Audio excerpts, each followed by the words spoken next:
안녕하세요. 부록입니다. 오늘은 부채 통합 후 대출 비교 어플을 확인해야 하는 이유와 부채 통합 시 주의사항, 대출 철회권에 대해 말씀드리겠습니다. 부채를 통합하면 대출 건수가 줄어듭니다. 대출 건수가 줄면 신용이 상향됩니다. 신용이 상향되면 대출 조건이 좋게 나올 수 있습니다. 그래서 부채 통합 후 토스 핀다 등을 통해 대출 한도를 확인해야 합니다. 확인해서 금리 저렴한 상품이 있으면 그걸 받아 앞서 받은 대출을 갚습니다. 그리고 그때 대출 철회권을 활용합니다. 무슨 말이냐고요? 사례를 들어 설명드리겠습니다. A은행에서 2,750만원, B저축은행에서 1,200만원, 대부에서 680만원 사용한다 합니다. K저축은행에서 6천만원, 금리 12.6%, 토스뱅크에서 2천만원, 금리 12.8% 나왔다 합니다. K저축은행에서 대출을 받아 부채를 하나로 통합해야 하는지, 토스뱅크에서 받아 대부하고 B저축은행만 갚아야 하는지 묻습니다. 어떻게 해야 할까요? K저축은행에서 4,800만원 받습니다. 그 돈으로 A은행, B저축은행 대부를 갚습니다. 그럼 부채가 저축은행 한 건으로 통합됩니다. 토스뱅크에서 2천만원 받습니다.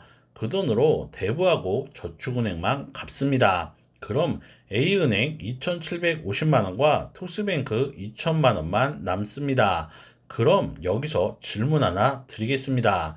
저축은행 한 건과 은행 두 건을 사용하는 분 중 어떤 분의 신용이 더 좋을까요? 정답은 은행 두 건을 사용하는 분입니다. 왜 그럴까요? 대출을 받으면 신용이 떨어집니다. 대출을 받으면 연체할 수 있고 그 가능성이 반영되어 신용이 하락합니다. 하지만 같은 폭으로 하락하지 않습니다. 은행 연체율은 0.2%, 캐피탈은 약 2.7%, 저축은행 연체율은 3.7% 정도 됩니다. 금융권에 따라 대출받은 사람의 연체율이 다 다르고 그 연체율에 따라 신용에 미치는 영향이 다릅니다. 그 결과 연체율이 높은 저축은행 한 건을 사용하는 사람보다 연체율이 낮은 은행 대출 두 건을 사용하는 사람의 신용이 더 좋습니다. 은행 대출은 신용에 미치는 영향이 미미합니다. 금리도 낮습니다. 그래서 굳이 이구명권 대출을 받아 은행 대출을 갚을 필요 없습니다.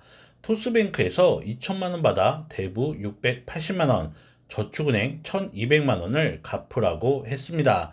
참고로 대부업체 대출을 갚을 땐 계좌 개설 정보를 삭제해 달라고 요청해야 합니다. 대출을 갚아도 계좌 개설 정보를 남겨두는 경우가 있습니다. 계좌 개설 정보가 남아있으면 빌린 돈을 다 갚아도 신용이 올라가지 않습니다. 그래서 대부를 갚았을 땐 계좌 개설 정보를 삭제해 달라고 따로 말하고 계좌 개설 정보를 삭제해 달라고 요청해야 합니다. 토스뱅크에서 12.8%의 2천만 원을 받아 저축은행 1,200만 원, 대부업 680만 원을 갚았습니다. 3위로 전산에서 저축은행 대부가 없어졌고 K12 점수가 78점 상향되었습니다. 토스에서 다시 대출을 비교했습니다. 광주은행에서 4천만 원, 금리 8.7% 나왔습니다. 그것을 받아 토스뱅크에서 받은 2천만 원을 갚았습니다. 그리고 그때 대출 철회권을 사용했습니다. 대출 철회권이란 대출을 받고 14일 이내 대출을 철회할 수 있는 권리입니다. 신용대출은 4천만 원까지, 담보대출은 2억까지 철회할 수 있습니다. 이것을 활용하면 약정기간보다 대출을 빨리 갚을 때 부담해야 하는 중도상환 수수료가 면제됩니다. 또한 대출을 받은 기록 자체가 삭제됩니다. 그 결과 대출 이력이 주는 부정적인 영향도 받지 않습니다. 최종 A은행 2,750만원, 금리 8.1%, 광주은행 2천만원, 금리 8.7%두 건으로 정리되었습니다. 오늘은 어디서도 들을 수 없는 부채 통합 후 대출 비교 어플을 확인해야 하는 이유에 대해 설명드렸습니다. 도움이 되었다면 구독, 좋아요 부탁드리고요. 더 좋은 영상으로 찾아뵙겠습니다. 감사합니다.